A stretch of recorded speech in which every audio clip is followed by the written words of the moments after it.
So hey guys what's up and welcome to my show and guys আজকে আমরা যেটাকে নিয়ে ডিসকাশন করতে চলেছি সেটা হচ্ছে ভাই রাসেলমেনিয়া 38 কে নিয়ে। সত্যি বলতে গেলে তো প্রত্যেকটা ফ্যান্সদের প্রচুর রিয়াকশন আছে, প্রত্যেকটা ফ্যান্সদের প্রচুর প্রেডিকশন আছে, প্রত্যেকটা ফ্যান্সদের প্রচুর স্পয়লার ক্রিয়েট আছে। তো স্বাভাবিক ব্যাপার, কারণ আমরা প্রত্যেকে যারা ছোটবেলা থেকে ডাব্লিউডাব্লিউ দেখি তারা প্রত্যেকটা ম্যাচকে দিয়ে অলরেডি চিয়ার করা, আমাদের নিজের ফেভারিট সুপারস্টারদেরকে তার থেকে শুরু করে নিজেদের একটা প্রেডিকশন রাখা, সবাই এটা করেছে। যারা স্কুল লাইফ থেকে ডাব্লিউডাব্লিউ দেখছো তারা সবাই জানে, এবার আমিও করেছি। তখন আমরা দেখতাম যে ভাই বেটিং অডস কি বা অ্যাকর্ডিং রুমার্স কি আছে বা নেক্সট স্টোরি লাইন কি আছে, কারণ গাইস ম্যাক্সিমাম প্রচুর ম্যাচেস এরকম ভাবে ক্রিয়েট হতো বা তার রেজাল্ট এমন ভাবে বেরোতো যেটা বলতে গেলে নেক্সট স্টোরি লাইনকে মিন করছে। তো স্বাভাবিক তখন মনে হতো যে হ্যাঁ ভাই যে হেরেছে এটা বেস্টই হয়েছে, তার কারণ হচ্ছে ফান দিয়ে ভাই স্টোরি লাইনকে টানা হয়েছে। কিন্তু এখন ভাই ব্যাপারটা অনেকটা এরকম হয়ে গেছে ভাই, আমরা প্রেডিকশনে অ্যাড করি ভাই, কিন্তু ব্যাপারটা পুরো টার্ন হয়ে অন্যদিকে চলে যায়। হ্যাঁ, এটা খুবই স্বাভাবিক ব্যাপার, কারণ বেটিং অডস থেকে শুরু করে সমস্ত কিছু। আর স্বাভাবিক ব্যাপার প্রত্যেকে বলবে যে বেটিং অডস কি ভুল হয় না ঠিক হয়, তো কিরকম ব্যাপার। হ্যাঁ দেখো, বেটিং অডস কিন্তু এখন রিসেন্টলি আমি তো ভাই রিসেন্টলি এটাকে ফলো করা শুরু করেছে। আমার সত্যি মনে হয় যে হ্যাঁ ভাই বেটিং অডস কিন্তু ম্যাক্সিমাম কিন্তু ঠিক হয়। তো সত্যি বলতে গেলে আমার খুব আজব লাগে, কারণ তোমরা দেখো না ভাই রয়্যাল রাম্বলের ক্ষেত্রে ভাই ব্রক লেসনার জিতেছে, ওদিকে রন্ডা রোজি জিতেছে, এবং গাইস তোমরা এলিমিনেশন চ্যাম্বারে যদি কথা বলো তাহলে ওখানেও ব্রক লেসনার জিতেছে। গাইস মেজর ম্যাচেস গুলো কিন্তু স্বাভাবিক ব্যাপার গাইস ক্লিয়ার ফেভারিট হয়। ইভেন গাইস আমি মেজরও বলবো না, ছোটখাটো যদি তুমি মিড কার্ড বা জবারের ম্যাচগুলো যদি তুমি দেখো, যদি সিম্পল ম্যাচগুলো দেখো, তাহলেও কিন্তু ভাই বেটিং অডস কিন্তু যথেষ্ট বেশি কিন্তু এফেক্ট করেছে ভাই রেজাল্টের মধ্যে। আর তার থেকে বোঝা যায় যে হ্যাঁ বেটিং অডস কিছু না কিছু ভাবে কি ডাব্লিউডাব্লিউ নিজেরাই ক্রিয়েট করে। তার কারণ হচ্ছে হতে পারে হয়তো তার ভেতর থেকেও খেলো, তার কারণ দেখো এখানে স্পন্সরশিপ চলে না প্রত্যেকটা জায়গায়, তো এটা হতেই পারে। ওয়ান এক্সপেক্ট অ্যাপ আছে, তো ওরাও অনেক সময় হয়তো স্পন্সরশিপ করে থাকতে পারে, হয়তো পিছন দিয়ে হয়তো একটু না কিছু করে দিল, তো সেটা তো আলাদা ব্যাপার। ভাই ডাব্লিউডাব্লিউ সমস্ত জায়গাতে ইনকাম করে। ইভেন গাইস তোমরা জানো যে রাসেলমেনিয়া এখন থিয়েটারে চলছে, তো ডাব্লিউডাব্লিউ সমস্ত দিক দিয়ে চাইছে ভাই কিছু না কিছু ভাবে আর্ন করতে। তো কিন্তু আজকে আমরা যেটাকে নিয়ে ডিসকাশন করতে চলেছি সেটা হচ্ছে ভাই W W betting odds. Even guys ফ্যান্সদের কি রিয়াকশন। সত্যি বলতে গেলে তো কিছু ম্যাচ এমন আছে যেখানে ভাই ফ্যান্সদের রিয়াকশন একটা আলাদাই দিকে গেছে আর বেটিং অডস আলাদাই দিকে গেছে। আর হ্যাঁ গাইস এই বেটিং অডস হতে পারে হয়তো কিছু ক্ষেত্রে হয়তো চেঞ্জ হয়ে যাবে খুব তাড়াতাড়ি, কিন্তু আমার মনে হয় না যে এত তাড়াতাড়ি চেঞ্জ হয় বলে। বাট এনিওয়ে আজকে আমরা ফার্স্ট যে ম্যাচটাকে নিয়ে শুরু করবো সেটা হচ্ছে guys Rey Mysterio and Dominik Mysterio versus Miz and Logan পলের ম্যাচ। গাইস ওভারঅল বলা যেতে পারে এই ম্যাচটা অ্যাকর্ডিং স্টোরি লাইন কি আছে, কারণ গাইস স্টার্টিং দেখানো হয়েছিল ভাই মিজ টিভির মধ্যে। মিজ সাডেনলি ডমিনিক মিস্টেরিও আর রে মিস্টেরিওর মধ্যে একটা ফিউড ক্রিয়েট করতে গেছিল। ওখানে বলেছিল ভাই ডমিনিক মিস্টেরিও এত লম্বা কি করে, আদৌ কি ডমিনিক মিস্টেরিও রে মিস্টেরিওর ছেলে না এডির ছেলে, তো ওটা নিয়ে শুরু হয়েছিল। আর এখানে তারপরে দেখানো হয়েছিল যে সাডেনলি লোগান পল একটা সারপ্রাইজ অ্যাপিয়ারেন্স নিয়েছিল, স্বাভাবিক ব্যাপারে একটা সারপ্রাইজ মিস্ট্রি পার্টনার বলা যেতে পারে, এরকম ভাবে এসেছিল। স্বাভাবিক ব্যাপারে এখানে দুটো টিম আপ হয়ে গেল। ইভেন গাইস এবার যদি দেখো, আমি যদি বলি যে ভাই এখানে ফ্যান্সদের কি রিয়াকশন, তাহলে ফ্যান্সরা গাইস প্রত্যেকেই চাইছে রে মিস্টেরিও আর ডমিনিক মিস্টেরিও জিততে। হ্যাঁ এটা প্রত্যেকেই চাইছে, কারণ স্বাভাবিক ব্যাপার এখানে ফেস টিম বলে কথা। স্বাভাবিক ব্যাপার ভাই তোমরা জানো যে নর্মালি লাস্ট ইয়ারে যদি তুমি দেখো তাহলে ম্যাক্সিমাম ক্ষেত্রে ভাই ফেস টিম জিতে থাকে, কিন্তু গাইস বেটিং অডসটা প্রচুর জায়গায় কিন্তু প্রচুর ডিফারেন্ট আছে। আর সত্যি বলতে গেলে এখানে প্রচুর জায়গায় এরকম সেট হয়েছে, এরকম দেখাচ্ছে সেটা হচ্ছে ভাই মিজ অ্যান্ড লোগান পল জিতবে। এবার দেখো কথা হচ্ছে ভাই, দেখো লোগান পল নর্মালি একজন সেলিব্রিটি, আর ম্যাক্সিমাম তোমরা দেখে থাকবে ডাব্লিউডাব্লিউর মধ্যে কিন্তু সেলিব্রিটিরা কিন্তু যথেষ্ট বেশি স্পট পায়। সত্যি বলতে গেলে লাস্ট ইয়ার তোমরা দেখেছিলে ব্যাড বানি জিতেছিল। হ্যাঁ ব্যাড বানি আলাদাই লেভেল যাকে বলতে গেলে, কিন্তু এখানে লোগান পল কিন্তু যথেষ্ট বেশি স্পট দেওয়া হবে, আমার তো তাই মনে হচ্ছে। ইভেন গাইস লোগান পল আর মিজ হয়তো কোনোভাবে জিতে যাবে, কিন্তু আমি অনেস্টলি বলবো যে হ্যাঁ আমি এটাকে সাপোর্ট করবো যে হ্যাঁ হয়তো রে মিস্টেরিও এন্ড ডমিনিক মিস্টেরিও হারতে পারে। এখন হেরে যাওয়ার পরে কি হবে, রে মিস্টেরিও আর ডমিনিক মিস্টেরিওর মধ্যে হয়তো কোন একটা ফিউড হয়তো ডাব্লিউডাব্লিউ ভাববে ইন ফিউচার কনসিডার করবে, আর এটা কিন্তু হতেই পারে। তাই জন্য আমি জানি না এটা এই ম্যাচের যদি ওভার গাইস রেজাল্ট যদি রে মিস্টেরিও আর ডমিনিক মিস্টেরিও যদি জিতে যায় তাহলে পসিবলি এটাই হতে পারে, আর কিছুই না ভাই। আর কি হতে পারে, এখান দিয়ে হয়তো আর কোনো রকম ভাবে কোনো ফিউড গেল না, অ্যাজ হয়তো ট্যাগ টিম ডিভিশনের মধ্যে চলে গেল। কিন্তু হ্যাঁ ট্যাগ টিম ডিভিশনের মধ্যে খেলে আমার মনে হয় আরকেবোর ক্ষেত্রে সুবিধাই হবে, একটা নতুন টিমের সাথে ফেস করার চান্সেস পাবে, আর যথেষ্ট বেশি ওখানে একটা খুব ভালো ভিউ দেখা যাবে। কিন্তু হ্যাঁ এখানে যদি লোগান পল আর মিজ যদি জেতে, আমি দেখো এটা অনেস্টলি বলবো, যদি লোগান পল আর মিজ যদি জেতে তাহলে কিন্তু পসিবলি এখানে দরকার যে একটা এমন কিছু করো যাতে রে মিস্টেরিও আর ডমিনিক মিস্টেরিওর মধ্যে একটা ফিউড হয়, আদারওয়াইজ জেতার কোনো মানেই হয় না। এরপরে যে ম্যাচটাকে নিয়ে তুলবো সেটা হচ্ছে দ্য উসোস নিজের tag team championship SmackDown tag team চ্যাম্পিয়নশিপকে ডিফেন্ড করছে। খুব শকিংলি টিমটা বেরিয়ে এসছে, সেটা হচ্ছে ভাই শিনস্কে নাকামুরা আর রিক বুসের টিম। কারণ তার আগে তোমরা দেখেছো স্ম্যাকডাউনের মধ্যে ভাইকিং রাইডার্সকে হারিয়ে দিয়েছে। আমি ভেবেছিলাম মধ্যে ভাইকিং রাইডার্সের সাথেই হয়তো কোনো ফিউড হবে, তার কারণ হচ্ছে এলিমিনেশন চ্যাম্বারের মধ্যে তো এই ম্যাচটা হয়নি, সাডেনলি ওর তো পিছন দিয়ে অ্যাটাক করে দিয়েছিল। কিন্তু এখান দিয়ে আলাদা। এবার সত্যি বলতে গেলে তো উসোসদের সামনে আর কোনো টিম ছিল না, এবার তো সাহেব ব্যাপার গাইজ এই টিমটাকে স্ট্যান্ড অল করানো হয়েছে। কিন্তু এখানে ভাই ক্লিয়ার ভাই, এখানে কোনো ফ্যান্সদের রিয়াকশন থেকে শুরু করে আমার ফ্যান্সদের প্রেডিকশন থেকে শুরু করে বেটিং আর সমস্ত কিছুই গাইজ উসোসদের দিকে যাচ্ছে। আর সাহেব ব্যাপার তোমরা ধরে নাও যে উসোসরা এমন টিমের কাছে কখনোই হারতে পারে না। আর ইভেন আমি বলবো যে ভাই দেখো শিনস্কে নাকামোরা অলরেডি ইন্ডিয়ান চ্যাম্পিয়নশিপকে হেরে যাচ্ছে, তো সাহেব ব্যাপার এখানে স্পট দেওয়া তো দরকার, কিন্তু আমার মনে হয় না ভাই ইন্টারওয়ান চ্যাম্পিয়নশিপকে হারার পরে তুমি আবার ট্যাগ টিম ডিভিশনে আসছে। হ্যাঁ নাকামুরাকে আমরা প্রচুরবার ট্যাগ টিম ডিভিশনে দেখেছি, কিন্তু সত্যি বলতে গেলে এখানে ভাই উসোসদের পাল্লা হারিয়েছে। আর আমি নিজেও চাইবো যে ভাই উসোসরা এই ম্যাচের ক্ষেত্রে তো ভাই জিতুক, কারণ উসোসদের ক্ষেত্রে আমি এবার তোমরা বলবে ভাই উসোসদের থেকে তাহলে টাইটেল নেবে কি, আদৌ কি কোনো টিম এরকম বেরোবে? তো সত্যি বলতে গেলে আমি জানি না, কিন্তু পসিবলি আমার মনে হয় যে উসোসদের সামনে একটা বড় থ্রেট হয়তো আফটার রাসেলমেনিয়া ওয়েট করে আছে। তার কারণ যে কিছু না কিছু তো ভাই হবে, মানে কোনো না কোনো ভাবে হয়তো কিছু না কিছু ভাবে তো ভাই এই মানে টাইটেল তো হারবে, মানে কেউ না কেউ তো হারবে। প্রচুর রেসলারটা হেরেছে, তো সাহেব ব্যাপারকে উসোসদের থেকেও নেবে, কিন্তু স্টিল রাসেলমেনিয়ার জন্য ভাই রিক বুশ আর শিনস্কে নাকামোরা কিচ্ছু করতে পারছে না, এটা খুবই অবভিয়াস, এটাতে কিছু বলা নেই। এরপরে যে ম্যাচটাকে আমি তুলবো সেটা হচ্ছে খুবই ইন্টারেস্টিং একটা ম্যাচ, যে ম্যাচে সাডেনলি মানে টিম ঢুকে যাচ্ছে, সেটা হচ্ছে ভাই ওমেন্স ট্যাগ টিম চ্যাম্পিয়নশিপ। এবার সত্যি বলতে গেলে তো ভাই এখানে এখানে মানে এক একটা যে টিম আছে, সত্যি বলতে গেলে দেখো আমি অ্যাজ এ চ্যাম্পিয়ন দেখে যদি তুলি ভাই, এখানে কার্মেলা জালিনা ভেগা, যাদের মধ্যে রয়ের মধ্যে একটা আলাদাই খিচুড়ি চলছে, মানে এদের মধ্যে কি মিসআন্ডারস্ট্যান্ডিং বা বলতে গেলে মানে এরকম কিছু একটা কেস চলছে, যার জন্য মাঝখানে একটা জালিনা ভেগা ম্যাচ হয়ে গেছিল, তারপরে তোমরা দেখতে পেয়েছিলে আবার কি এক একটা করে দিয়েছিল। কিন্তু অনেস্টলি বলতে আমি জানি না ভাই এদের মধ্যে কি হচ্ছে, কিন্তু হ্যাঁ প্রচুর জন বলছে নাকি এবার রাসেলমেনিয়া কোরি আর কার্মেলা কিছু স্পেশাল কিছু করবে। হ্যাঁ করতেই পারে ভাই, রাসেলমেনিয়া হিস্ট্রি আছে, অনেক কিছু চলেছে, কিন্তু হ্যাঁ আমার মনে হয় ভাই কি বলবো ভাই, এরা যদি কিছু করে, কিন্তু পসিবল যদি বাকি টিমের দিকে দেখো তাহলে ভাই লিভ মর্গান আর রিয়া রিপ্লি আছে, রিয়া রিপ্লিকে সিঙ্গেল ডিভিশনে রাখলেই ভালো করতে, কিন্তু এনিওয়ে চলো কিছু বলার নেই। এদিকে আছে ভাই ন্যাটালিয়া আর শায়না বেসলার, ভাই শায়না বেসলারকে আমরা কখনোই কোনো কিছুতে আর এখন আর দেখতে পাই না, তো সাহেব ব্যাপার ভাই তুমি টিমে রেখেছো, কিছু বলার নেই। আরেকটা আছে ভাই সাশা ব্যাং আর নিয়মি, ভাই দুটো এমন সুপারস্টার যারা কিন্তু সিঙ্গেলি কিন্তু রান করেছে। ইভেন গাইস নিয়মি তোমরা জানি যে ভাই ওমেন্স চ্যাম্পিয়ন হয়েছিল, স্ম্যাকডাউন ওমেন্স চ্যাম্পিয়ন হয়েছিল না রেসলমেনিয়ার মধ্যে। আগে যদি সাশা ব্যাংয়ের কথা বলি ভাই লাস্ট ইয়ার মেন ইভেন্ট করেছে, তো সেই রকম দুটো সুপারস্টারকে তোমরা এখানে ইনপুট করেছে। ইভেন গাইস প্রত্যেকের ক্লিয়ার ফেভারিট এখানে গাইস নিয়মি আর সাশা ব্যাং আছে। ইভেন গাইস যদি বেটিং অর্স দেখো, বাট আমি অনেস্টলি বলতে গেলে আমার কিরকম যেন প্রেডিকশন মনে হচ্ছে, আমি জাস্ট এটা দিয়ে রাখবো এখনকার জন্য, সেটা হচ্ছে গাইস দেখো এই যে ম্যাচটা সাডেনলি একটা টিম যে ঢোকানো হচ্ছে, এখানে হতে পারে হয়তো সারপ্রাইজলি হয়তো রাসেলমেনিয়াকে এই ম্যাচটাকে গ্রেটেস্ট করার জন্য হয়তো বেলা টুইন্স এলো। আমি অলরেডি অনেক ভিডিও আগে বলেছি ভাই এখানে হয়তো বেলা টুইন্সে আসার চান্সেস বেশি আছে, আর এখানে হয়তো এসে হয়তো টাইটেলকে ক্যাপচার করলো। তার কারণ হচ্ছে ভাই এই ম্যাচটার মধ্যে প্রচুর টিমকে ঢোকানো হচ্ছে সাডেনলি করে, আর আমার মনে হয় ভাই লাস্ট মানে রাসেলমেনিয়ার মধ্যে একটা সারপ্রাইজ ক্রিয়েট করবে, যেখানে এই ম্যাচের মধ্যে হয়তো বেলা টুইন্স ঢুকবে, এটা গাইজ হওয়ার প্রচুর চান্সেস আছে। এরপরে গাইজ যে ম্যাচটাকে তুলবো সেটা হচ্ছে র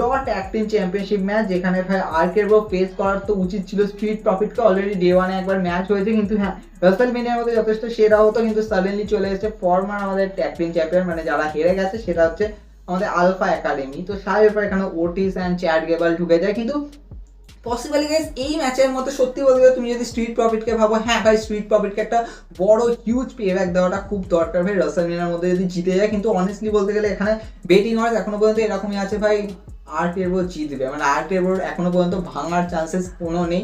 হ্যাঁ সাডেনলি একটা ম্যাচে হেরে গেছিল ভাই রয়ের মধ্যে, কিন্তু মানে আবার রিগেইন করেছে, তো সেটা আলাদা ব্যাপার। হ্যাঁ আমি তখন মাঝখানে ভাবছিলাম মধ্যে যে এটা কেন হলো, মানে সাডেনলি আর্কেরবো হেরে গেল, কিন্তু তারপরে আবার রিগেইন করাটা কিন্তু আলাদাই লেভেল ছিল। কিন্তু অনেস্টলি বলতে গেলে আর্কেরবোকে সবাই দেখতে পছন্দ করছে, আর আমি অনেস্টলি বলবো যে হ্যাঁ ভাই আর্কেরবো জিতে যাক। আর এখানে আমার মনে হয় না যে কোনো সারপ্রাইজ কোনো টিম রিটার্ন করবে বলে, কারণ এখানে আর কোনো টিমই নেই। কিন্তু হ্যাঁ পসিবলি ম্যাচ কিরকম হবে জানি না, বাট হ্যাঁ সিম্পল ভাবেই হবে, আর্কেও দেখতে পাবে। আর তোমরা কি চাবে ম্যাচের মধ্যে, কিন্তু হ্যাঁ আর্কেরবো জিতে যাবে বলে কত তো অনেস্টলি বলতে গেলে গ্রেটেস্ট ব্যাপার এটা তো হবে। এরপরে যে ম্যাচটাকে নিয়ে তুলবো সেটা হচ্ছে ভাই আমাদের ফার্স্ট টাইম পেট ম্যাকাবি, যে লাস্ট ইয়ার বা বলতে গেলে কোনো একটা ইয়ারে হয়তো কমেন্ট্রি করেছিল শর্ট করে, সেই পেট ম্যাকাবি ফাইট করতে চলেছে ফার্স্ট টাইম ডাব্লিউডাব্লিউর মধ্যে। মানে হ্যাঁ এনএক্সটির মধ্যে তো অলরেডি করেছে ভাই, ওয়ার গেমে থান্ডারাস ম্যাচ দিয়েছিল, কিন্তু হ্যাঁ ভাই অস্টিন থিওরি ভার্সেস পেট ম্যাকাবির ম্যাচ হবে। আর গাইস এই ম্যাচটার মধ্যে অনেক কিছু হতে পারে। ইভেন গাইস এই ম্যাচটার মধ্যে কারণ ম্যাচ কার্ডের মধ্যে তো ভাই ভিন্স ম্যাকম্যান নেই, কিন্তু পসিবলি গাইস ভিন্স ম্যাকম্যানকে হয়তো স্পেশাল গেস্ট রেফারি করে হয়তো আনা হতে পারে। আর ইভেন গাইস এই ম্যাচের মধ্যে অবভিয়াসলি বলা চলে ভাই বেটিং অডস এরকম ভাবে রয়েছে, আমাদের প্রেডিকশন কি ওরকমই রয়েছে। কারণ গাইস আমাদের প্রেডিকশন আমাদের যেন কেন মনে হচ্ছে ভাই অস্টিন থিওরি যথেষ্ট বেশি, হ্যাঁ অস্টিন থিওরি যথেষ্ট বেশি শাইন করছে, তার থেকে শুরু করে ভিন্স পিপেনের একটা আশীর্বাদ রয়েছে, কিন্তু পেট ম্যাকাবি কিন্তু অলরেডি প্রচুর ভালো ফাইট করে। ইভেন গাইস পেট ম্যাকাবিকেও শাইন দেওয়াটা খুব দরকার, কিন্তু আমরা ভাবো ভাই একজন কমেন্ট্রেটরকে যদি এরকম ভাবে শাইন দিয়ে দেয় তাহলে সে তো মানে অডিয়েন্সরা বলবে যে ভাই তাহলে কমেন্ট্রি কেন করছে, তো সেটাও একটা ব্যাপার বলে কথা। কিন্তু হ্যাঁ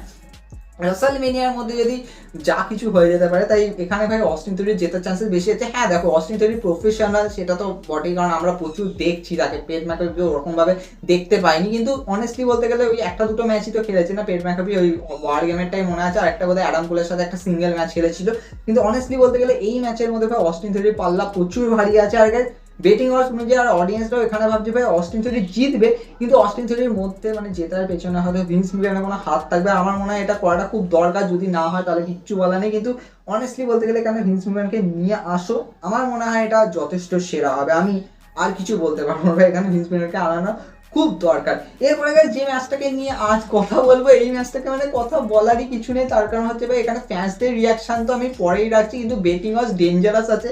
সেটা হচ্ছে ভাই ড্রু ম্যাকিন্টায়ার ভার্সেস হ্যাপি কর্বেনের মধ্যে ম্যাচ। অলরেডি গাইস এটা একটা পুরো স্টোরি লাইনের মতো ক্রিয়েট হয়েছিল, একটা ফিউডের মতো ক্রিয়েট হয়েছিল, যে হ্যাপি কর্বেন আর কি বলবো, হ্যাঁ ম্যাট ক্যাট মস, হ্যাঁ ম্যাট ক্যাট মসের সাথে ফাইট হয়েছিল। ড্রু ম্যাকিন্টায়ারকে ইনজিওর করে দিয়েছিল, তারপর রিটার্ন করলো রয়্যাল রাম্বলের মধ্যে, উড়িয়ে দিল দুজনকে, কিন্তু তারপরে আবার এলিমিনেশন চ্যাম্বারের মধ্যে তোমরা দেখতে পেলে যে ম্যাট ক্যাট মসের সাথে ম্যাচ হলো, এন্ড তারপরে ফাইনালি হ্যাপি কর্বেনের সাথে ম্যাচ হচ্ছে। তো এই ম্যাচটা যথেষ্ট বেশি থান্ডারাস হবে, তার কারণ হচ্ছে হ্যাপি কর্বেন ঠিক আছে, ব্যারন কর্বেন যথেষ্ট ভালো ম্যাচ দেবে, দেওয়ার নো ডাউট। কিন্তু ভাই এখানে বেটিং অডসের যে ডিফারেন্স আছে সত্যি বলতে গেলে ম্যাচটা এমনভাবে রয়েছে, মানে ড্রু ম্যাকিন্টায়ার যদি মাতাল হয়ে মানে ম্যাচ খেলে তাও ম্যাচ জিতবে এরকম জায়গায় বলতে গেলে, মানে ড্রু ম্যাকিন্টায়ারের দিকে প্রচুর পাল্লা ভারী আছে। আর অডিয়েন্স স্বাভাবিক ব্যাপার জানে যে ভাই ড্রু ম্যাকিন্টায়ার কোনোভাবে হারতেই পারে না, কারণ ড্রু ম্যাকিন্টায়ারকে এখন যেভাবে পুষতে হচ্ছে, আর স্বাভাবিক ভাই ড্রু ম্যাকিন্টায়ার কিচ্ছু বলার নেই, মানে এটা এমনই একটা ম্যাচ এখানে তো কিছু বলাই উচিত না, কারণ এখানে ভাই ড্রু ম্যাকিন্টায়ার জিতবে, তুমি মানো ইয়া না মানো ভাই ড্রু ম্যাকিন্টায়ার জিতবে, কিচ্ছু বলার নেই। এরপরে যে ম্যাচটাকে নিয়ে কথা বলবো সেটা সত্যি বলতে গেলে ম্যাচটা অনেস্টলি বলতে গেলে অডিয়েন্স দেখতে চাই কিনা জানি না, বাট অনেস্টলি বলতে গেলে আমি জানি না ভাই এই ম্যাচটার মধ্যে কি ফ্লেভার আনা হবে। সেটা হচ্ছে ভাই স্যামি জেন ভার্সেস জনি নক্সভিল, তাও আবার এনিথিং গোজ ম্যাচ। মানে রাসেলমেনিয়ার মধ্যে কিছু কিছু ম্যাচ হয়, দেখে থাকবে আনস্যাংশন হয়, নো হোল্ডস বার্ড হয়, তারপর নাইজেরিয়ান ড্রাম ফাইট হয় যেটা লাস্ট ইয়ার হয়েছিল। তো এরকম প্রচুর কিছু না কিছু এরকম স্টিপুলেশন টাইপ ওয়াইল্ডেস্ট ম্যাচ তো হয়েই থাকে গাইস, এখানে তার মধ্যে একটাই, সেটা হচ্ছে জনি নক্সভিল ভার্সেস স্যামি জেনের ম্যাচ। আর গাইস এই ম্যাচটার মধ্যে সত্যি বলতে গেলে ক্লিয়ার ফেভারিট আছে জনি নক্সভিল। স্বাভাবিক ভাই সেলিব্রিটিরা যেন সমস্ত দিক দিয়ে এগিয়ে থাকে, কিছু বলার নেই ভাই, এখানে জনি নক্সভিল যথেষ্ট বেশি এগিয়ে আছে। আর আমার সত্যি বলতে গেলে কেমন লাগছে, মানে এটা যদি ইন্ডিয়ান চ্যাম্পিয়নশিপ ম্যাচ তো তাহলে তোমরা ভাবো মানে কোন দিকে যেত, বাট কিচ্ছু বলার নেই, এখানে জনি নক্সভিল এগিয়ে তো আছে। কিন্তু আমার দেখার বিষয় যে ম্যাচটা এনিথিং গোজের মধ্যে কি এমন হবে, কারণ স্যামি জেনকে তোমরা এমনভাবে ম্যাচ দিচ্ছ কিচ্ছু বলার ভাই, যে এনএক্সটির মধ্যে এরকম এরকম যথেষ্ট ভালো ভালো ফিউড দিয়েছিল, কিন্তু আমি কিছু বলবো না ভাই, এখানে এটা সত্যি বলতে গেলে খুবই আজব লাগছে গাইস। এরপরে যে ম্যাচগুলোকে তুলবো বুঝেই গেছি যে এরপরে কোন কোন ম্যাচ আসতে চলেছে। তো আমি ফার্স্টেই যে ম্যাচটাকে তুলবো সেটা হচ্ছে, ফার্স্টে বলতে মানে এতক্ষণে যে সমস্ত ম্যাচ হয়ে গেছে, এবার যথেষ্ট বেশি থান্ডারাস ম্যাচ আসতে চলছে। সেটা হচ্ছে ভাই Charlotte Flair versus Ronda Rousey match. Overall guys বলা চলে একটা ফিউড চলেছে, যথেষ্ট ভালো স্ম্যাকডাউনের মধ্যে থান্ডারাস ব্যাটেলও চলেছে। আর গাইস এখানে সত্যি বলতে গেলে অডিয়েন্স থেকে শুরু করে বেটিং অর্থে ক্লিয়ার ফেভারিট আছে গাইস রন্ডা রাউজি, আর রন্ডা রাউজিকে এখন যথেষ্ট বেশি থান্ডারাস বুকিং দেবে। আর হ্যাঁ তোমরা এটা ভেবো না ভাই শার্লট ফ্লেয়ার আর আস্কার ম্যাচের মতো হয়েছে, ভাই রাসেলমেনিয়া 34 আস্কার স্ট্রিককে ব্রেক করেছিল শার্লট ফ্লেয়ার, সেটা আলাদা ব্যাপার। কিন্তু গাইস এখানে শার্লট ফ্লেয়ার ভার্সেস রন্ডা রাউজির ম্যাচটা কিন্তু আলাদাই আইকনিক হবে। হ্যাঁ রন্ডা রাউজি রেসলিং যথেষ্ট বেশি আমার খুব আজব লাগে, কারণ রন্ডা রাউজি মানে কি বলবো, মানে পাঁচ মেরে দেয়, তারপরে ম্যাচ অত বেশি লং রেস তো টানে না, মানে আগেকার সেই ব্রক লেসনারের ম্যাচের মতো, মানে বাট স্টিল আমি বলবো যে এখানে ম্যাচটা কিছু না কিছু হবে, থান্ডারাস ব্যাপার হবে। আর একটা এন্ড গাইস স্বাভাবিকভাবে শার্লট ফ্লেয়ারকে ট্যাপ আউট করবে, মানে এটাই যথেষ্ট বেশি থান্ডারাস ব্যাপার। কিন্তু হ্যাঁ এখানে রন্ডা রাউজি ক্লিয়ার ফেভারিট আছে, আমার মনে হয় এখানে খুবই অবভিয়াস, এটা নিয়ে কিছু বলার নেই। এরপরে যেটাকে নিয়ে কথা বলবো সেটা হচ্ছে সেই ম্যাচটা, সেটা অনেস্টলি বলতে গেলে বেটিং অডস নিয়ে আমি যথেষ্ট বেশি চিন্তিত। আর ব্যাপার ভাই এটা অনেস্টলি এটা হতে চলেছে, সেটা হচ্ছে ভাই বিয়াঙ্কা বেলেয়ার আবার চ্যাম্পিয়ন হতে চলেছে ভাই রাসেলমেনিয়ার মধ্যে, এটা যথেষ্ট বেশি বেশি thunder guys Becky Lynch versus Bianca Belair match for Raw women's championship. আর গাইস এখানে বিয়াঙ্কা বেলার ক্লিয়ার ফেভারিট আছে মানে সমস্ত দিক দিয়ে। আর আমার মনে হচ্ছে ভাই হ্যাঁ বেকি লিঞ্চের সামনে একটা থ্রেট তো এসেছি।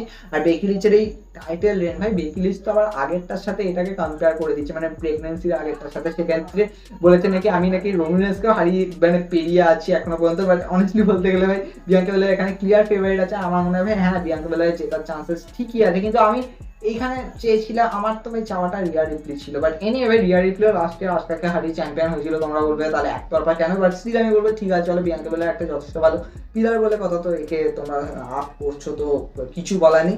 অ্যান্ড দেন গাইস আমরা যে ম্যাচটার দিকে যাবো যেটার ওপর সবার বেশি ইন্টারেস্ট তো আছে স্বাভাবিক, তার কারণ হচ্ছে ভাই এই ম্যাচটা dream match, not a title match but still a dream match.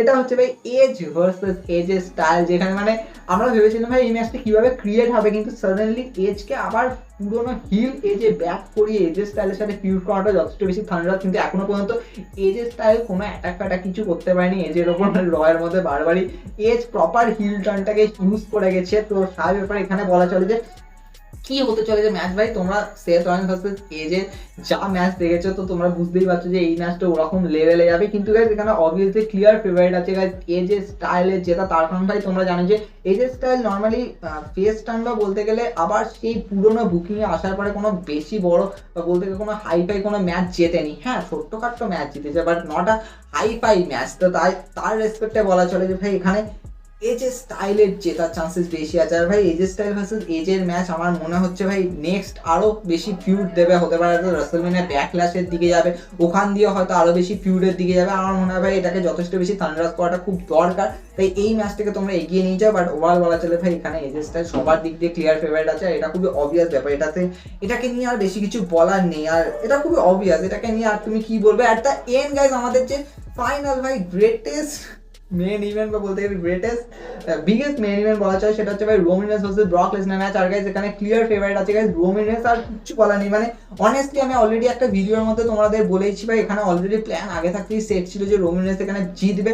Dustman matter যে ওটা ইউনিভার্সাল চ্যাম্পিয়নশিপ ম্যাচ হোক কিংবা উইনার টেক্স অল এরকম ম্যাচ হোক, বাট রোমান রেন্সের জেতার চান্সেস আছে। কিন্তু গাইস এই ম্যাচে এট দ্য এন্ড কি হবে গাইস, ডুয়েন জনসন বা রক কি ফাইনালি আসবে আর রোমান রেন্সকে কি চ্যালেঞ্জ করবে, রোমান রেন্সকে কি ফেস করবে, আর ফাইনালি গাইস সেটা রাসেলমেনিয়া 39 এর জন্য বুক হবে, কিচ্ছু বলা নেই। কিন্তু অনেস্টলি বলতে গেলে ফ্যান্সদের কিন্তু এখানে সত্যি বলতে গেলে মানে পুরো আলাদাই দিকে মানে প্রেডিকশন আছে। ফ্যান্সরা সবাই চাইছে ব্রক লেসনার জিতুক, তার কারণ ভাই ব্রক লেসনার যেরকম ভাবে কাম ব্যাক করেছে হ্যাপি ব্রক বলে কথা, তো সেক্ষেত্রে সবাই ভাবছে যে ভাই রোমান রেন্সের এই টাইটেল কি বলবো এই রাজত্বকে হারাক মানে রাজত্বের পতন ঘটাক, মানে ব্রক লেসনার অনলি গাই যে মানে এই পতন ঘটাতে পারে। ইভেন গাইস তোমরা জানি যে ব্রক লেসনার তো ভাই আন্ডারটেকার স্ট্রিটকে ব্রেক করেছে রাসেলমেনিয়ার মধ্যে, তাহলে কি রোমান রেন্সের এই টাইটেল রেনকেও এন্ড করবে, কিন্তু কিচ্ছু বলা চলে না। বাট স্টিল বলতে গেলে এখানে যদি কিছু চেঞ্জেস হয় তাহলে আমি বলবো যে এটা আমি প্রথম সাক্ষী হলাম যে কোনো একটা বেটিং অর্স পুরো এন্ড হয়ে গেল, মানে কোনো একটা বেটিং মানে এই বেটিং অর্সটা পুরো ভেঙে গেল। কিন্তু হ্যাঁ স্টিল হতে পারে হয়তো সাডেনলি বেটিং অর্স চেঞ্জ হতে পারে, কিন্তু গাইস স্টিল এখানে প্রচুর বড় ডিফারেন্স হচ্ছে গাইস রোমান রেন্সের জেতা। তাই জন্য আমার বলা চলে যে রোমান রেন্স দুটো টাইটেলকে নিয়ে বের হবে, কিন্তু হতে পারে হয়তো রককে ফেস করে হয়তো রাসেলমেনিয়া থেকে বের হবে, কারণ রকের আসার চান্সেসটা সব থেকে বড় আছে। অ্যাট দ্য এন্ড গাইস আমরা এবার একটুখানি আসি কিছু এমন কিছু ম্যাচকে নিয়ে যে সমস্ত ম্যাচ হওয়ার পসিবিলিটি আছে। সেটা গাইস ফার্স্ট অফ অল তো বলি যে Kevin Owens and Stone Cold Steve Austin এই টক শোর মধ্যে কি পসিবিলিটি চান্সেস আছে, তার কারণ গাইস প্রচুর রুমার্স এটা বেরিয়ে গেছে যে কেভিন ওয়ান্সকে স্টোন কোল্ড স্টিভ অস্টিন শুধু স্টার দিয়ে খুশি হবে না, আরও কিছু থান্ডারাস কিছু করতে চলেছে। এটা হতে পারে হয়তো একটা মেজর ফিউডের দিকে গেল, অলরেডি একটা সেপারেট ভিডিও আছে সেটা দেখলেও তোমরা আইডিয়া পেয়ে যাবে। আর ওভারঅল গাইস বলা চলে যে এই ম্যাচটা যথেষ্ট বেশি থান্ডারাস হবে, দেয়ার নো ডাউট। মানে ম্যাচ বলবো না, মানে এই ওভারঅল গাইস সেগমেন্টে যথেষ্ট বেশি থান্ডারাস হবে। ইভেন এমনও হতে পারে হয়তো এমন মারামারি হলো হয়তো সব সুপারস্টার এসে হয়তো সবাইকে হয়তো সেপারেট করলো গাইস, এরকম হওয়ার পসিবিলিটি গাইস চান্সেস আছে। এরপরে গাইস যে ম্যাচটার কথা বলবো সেটা গাইস পসিবলি হওয়ার চান্সেস তো আছে, কিন্তু আমি জানি না গাইস এটা আদৌ হবে কিনা। সেটা হচ্ছে guys demon Balor versus Damian প্রিস্টের ম্যাচ। মানে ম্যাক্সিমাম অনেক রুমার্স বলছে হয়তো এরকম ভাবে সেট করার চান্সেস আছে, কিন্তু তুমি একটা জিনিস ভাবো গাইস রাসেলমেনিয়া 38 এর আগে একটাই র আছে, এই একটা র এর মধ্যে কিন্তু ডেমিয়ান প্রিস্টকে কিছু না কিছু করতে হবে। আর অলরেডি একটা ডেমিয়ান প্রিস্ট বলে নন টাইটেল ম্যাচে তো ভাই ভিক্টরি পেয়েই আছে গাইস, এই ম্যাচটা হবে, কিন্তু ডিমন ব্যালার আসবে কিনা সেটা যথেষ্ট বেশি আনপ্রেডিক্টেবল। কিন্তু গাইস অনেস্টলি বলতে আবার কিছুজন এটা বলছে হয়তো ডিমন ব্যালার নয় গাইস ফিন ব্যালারের সাথে হয়তো গেবল স্টিভসনের ম্যাচ হলো, হতে পারে হয়তো ফিন ব্যালার হয়তো রাসেলমেনিয়ার মধ্যে একটা ওপেন চ্যালেঞ্জ রাখবো। তার কারণ গাইস তোমরা জানো যে মানে ইউনাইটেড স্টেট চ্যাম্পিয়নশিপ একটা আলাদাই ফ্লেভার আছে বা বলতে গেলে একটা আলাদাই ট্র্যাডিশন আছে, এটা জন সিনা নিয়ে এসেছিল হচ্ছে ওপেন চ্যালেঞ্জ। তো পসিবল হয়তো রাসেলমেনিয়ার মধ্যে হয়তো একটা বিগেস্ট ওপেন চ্যালেঞ্জ হলো, আর ওটা হয়তো অ্যাকসেপ্ট করলো গেবল স্টিফসন। এখানে হয়তো গেবল স্টিফসন ফিন বেলারকে হারিয়ে চ্যাম্পিয়ন হলো। আর গাইস তোমরা দেখো ফিন বেলার কিন্তু যথেষ্ট ভালো রেসলার, স্বাভাবিক ব্যাপার ভাই, বুকিং তোমরা এখন কিরকম দিচ্ছ সেটা ডিপেন্ড করছে, কিন্তু অনেস্টলি একটা যথেষ্ট ভালো রেসলার, তার এগেনস্টে গেবল স্টিফসনের জেতাটা কিন্তু যথেষ্ট বেশি ভিক্টোরিয়াস হবে। আর গাইস গেবল স্টিফসন ডেবিউতেই ইউনাইটেড স্টেটস চ্যাম্পিয়ন মানে Olympic gold medallist United State চ্যাম্পিয়নশিপকে ক্যাপচার করছে, তো একটা থান্ডারাস ব্যাপারটা হবেই গাইস, এখানে পসিবলি চান্সেস আছে, বাট আমি জানি না যে এটা কতখানি এগোবে। তার জন্য কিন্তু ডেমিয়ান প্রিস্টকে টাটা বাই বাই করতে হবে, আর কিছু বলার নেই। এন্ড গাইস অ্যানাদার ম্যাচ হচ্ছে ভাই কোডি রোডস ভার্সেস সেথ রলিন্সের ম্যাচ, যেটা পসিবলি গাইস তোমরা ধরেই নিচ্ছ যে ভাই হচ্ছে, আর এটা আমরাও ফিক্স রেখেছি। এই ম্যাচেরও গাইস পসিবলি গাইস জেতার চান্সেস আর কারোরই নেই ভাই, কোডি রোডসের আছে অবভিয়াসলি, কারণ কোডি রোডস রিটার্ন করছে বলে কথা। আর এখানে কোডি রোডসের জেতার চান্স একদম ক্লিয়ার ফেভারিট আছে ভাই সেথ রলিন্সকে, কিছু বলার নেই। কিন্তু অনেস্টলি বলতে গেলে কোডি রোডস কিন্তু একটা হিউজ স্পয়লার সেথ রলিন্সের জন্য। আসবে ভাই সেথ রলিন্সকে অপোনেন্ট তো দেবে, রাসেলমেনিয়া মোমেন্ট তো দেবে, কিন্তু নিয়েও চলে যাবে, কিন্তু কিচ্ছু বলার নেই। অ্যাট দ্য এন্ড গাইস একটা ম্যাচ আছে, সেটা হচ্ছে গাইস ইন্টারকন্টিনেন্টাল চ্যাম্পিয়নশিপের ম্যাচ, যেখানে রিকোশেট অ্যাপিয়ার করবে, কিন্তু হ্যাঁ এই ম্যাচটা এখনো পর্যন্ত কোনো সেট করেনি। আমি জানি না যে ভাই রিকোশেটের জন্য একটা স্ম্যাকডাউন কি অবভিয়াসলি আছে, মানে রিকোশেটের জন্য একটা অপোনেন্ট ক্রিয়েট করা। আমি জানি না ভাই ভিন্স ম্যাকম্যান কি ভাবছে, কারণ ভিন্স ম্যাকম্যান অলরেডি একটা স্ম্যাকডাউনকে পুরো রিকোশেট উইদাউট রিকোশেটকে চালিয়ে দিল। তার কারণ আমি জানি না ভাই, মানে ভিন্স ম্যাকম্যান যখন টাইটেলকে হ্যান্ড চেঞ্জ করেছে, তার মানে অলরেডি তো প্ল্যান থাকার কথা যে রিকোশেটকে কে ফেস করবে। জন সিনা কি আসবে, no idea. But honestly guys যা কিছু হতে পারে, কিন্তু হ্যাঁ ভাই ফ্যান্সদের অনেকে ভাবছে ভাই জন সিনা হয়তো রিকোশেটকে হারিয়ে হয়তো ইন্টারকন্টিনেন্টাল চ্যাম্পিয়ন হলো, আর একদিক দিয়ে রিকোশেটের কাছে একটা গ্রেটেস্ট অ্যাচিভমেন্ট হবে রাসেলমেনিয়ার মধ্যে, আর ভাই জন সিনার কাছে গ্র্যান্ড স্ল্যাম চ্যাম্পিয়ন হয়ে যাবে। কিন্তু হ্যাঁ কি হতে পারে কিচ্ছু বলা নেই, কিন্তু হ্যাঁ আমি পসিবলি এখনকার জন্য কিছু প্রেডিকশন দিয়ে রাখলাম। আমার বাস্তবিক যে বেলা টুইন্স আসার চান্সেস আছে, কিন্তু হ্যাঁ যা হতে পারে, যা কিছু হতে পারে গাইস, টু প্লেন্ডার্স হবে, কিন্তু যা হবে বলো হরি বলো।